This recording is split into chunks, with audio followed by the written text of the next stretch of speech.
The accidental photo.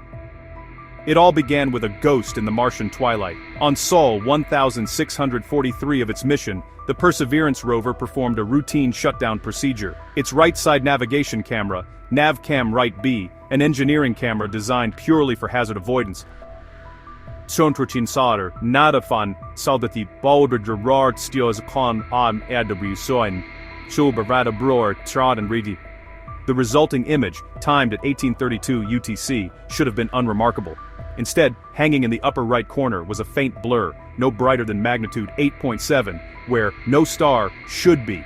At NASA's Jet Propulsion Laboratory, Dr. Justin Mackey, the lead imaging scientist for the mission, initially had his team flag it as a sensor artifact, but the blur persisted over 17 consecutive 1-megapixel frames, shifting just slightly against the background stars. Before the mission team could formally investigate, the image was uploaded to NASA's public archive. It was there that the discovery truly exploded. Amateur astronomers, using publicly available trajectory data, realized the blur's position perfectly matched the predicted path of interstellar object 3, I/Atlas. The signal-to-noise ratio was a mere 4.2, almost statistically invisible, yet undeniably real.